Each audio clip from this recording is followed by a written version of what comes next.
speed and still more speed. The breathtaking speed of the past is just poking along today. Faster trains, faster trucks, and motor cars speed up the work and play of the world.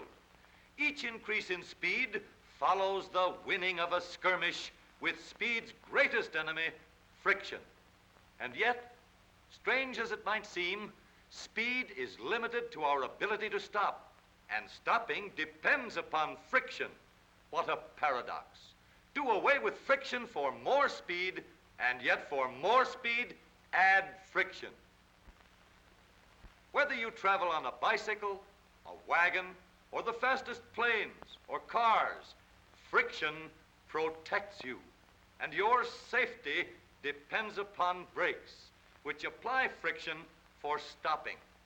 In modern busy traffic, on congested city streets, on the crowded highway, or in speeding along on the straight open stretches, the safety of men, women, and children depends upon brakes. No better example of dependable brakes can be found than those manufactured by the Chevrolet Motor Company.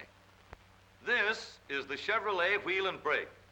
Notice how smoothly the wheel comes to a stop with the slightest pressure on the pedal, and how quickly the wheel stops when a sharp pressure is applied. Before we can appreciate the degree of perfection Chevrolet has reached in its brakes, we must understand how friction is used, what its habits are, and what must be done to take full advantage of it.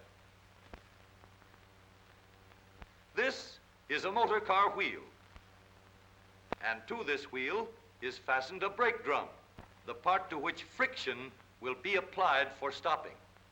Since friction produces heat, the material used for applying friction must resist heat. If it doesn't, it will smoke, char, burn, and quickly wear out. Chevrolet, with every available brake material to choose from, through exhaustive tests, has selected the very best for Chevrolet brakes. But regardless of the quality of the material, the way this material is used is more important.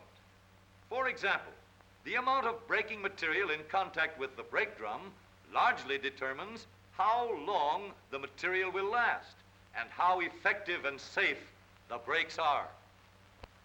Look at this. This motor car wheel is spinning and the brake drum turning with it.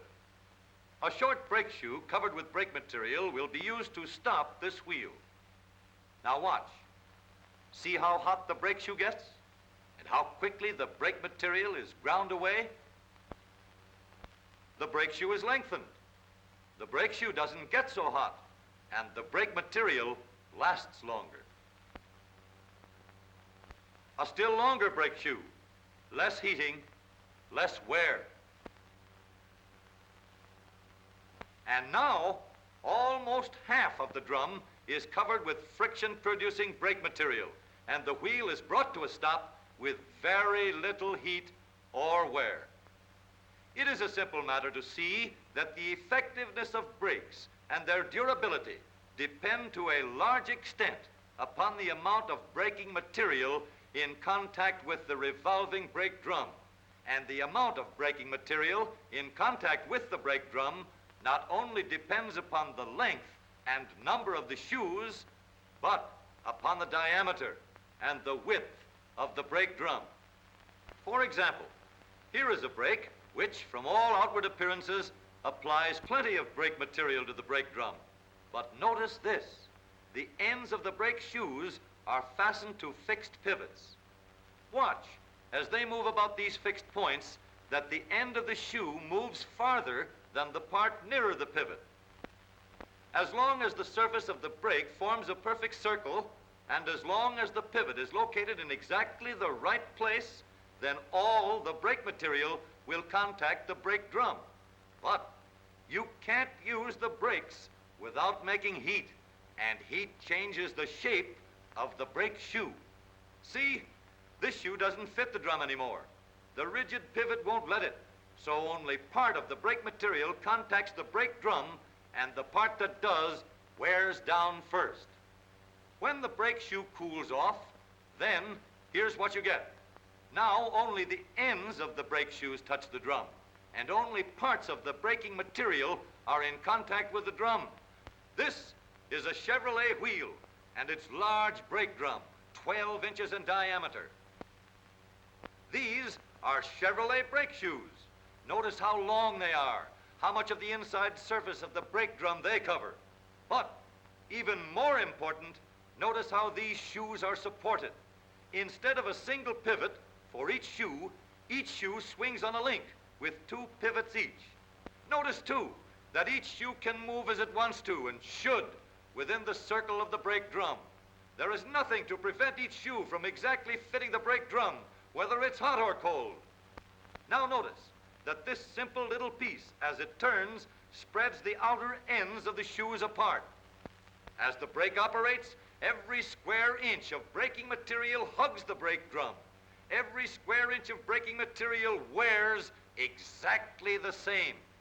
This is one of the reasons why Chevrolet brakes work so easily, so effectively, and they stay in adjustment over thousands and thousands of miles of the hardest driving, through the heaviest traffic, and through any kind of weather.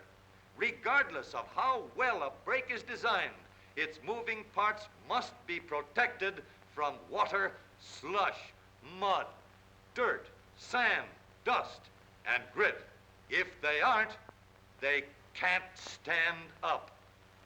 This is why Chevrolet protects the interior of its brakes with this close-fitting shield, and in addition, protects the bearing parts against rust by plating them with cadmium. With the inventive resources of experienced engineers in General Motors laboratories and the Chevrolet engineering department, Chevrolet has its choice of every available means for connecting brake pedals with brakes. Why should there be a problem in connecting 4 mechanical brakes with 1 foot-operated pedal? Simplicity is always a thing to be sought, particularly where safety is at stake. So Chevrolet, with 4 strong steel rods and 4 strong steel cables, through a strong, sturdy cross-shaft and link, connected its 4 mechanical brakes, mechanically, with the foot-operated pedal. What could be simpler? What could be safer? A 300-pound man standing on a Chevrolet brake pedal could not even spring a single part in the entire brake system. And the reason is simple. The steel cables are of the same material used to lift heavy freight elevators, for operating steam shovels, and for supporting suspension bridges. In fact, here's an entire Chevrolet car hanging on just one of Chevrolet's brake control cables. Chevrolet's brake rods have a tensile strength of over 3,000 pounds. That will stand many times the strain they will ever be called upon to stand. Is it any wonder that Chevrolet owners speed along without any thought of brakes?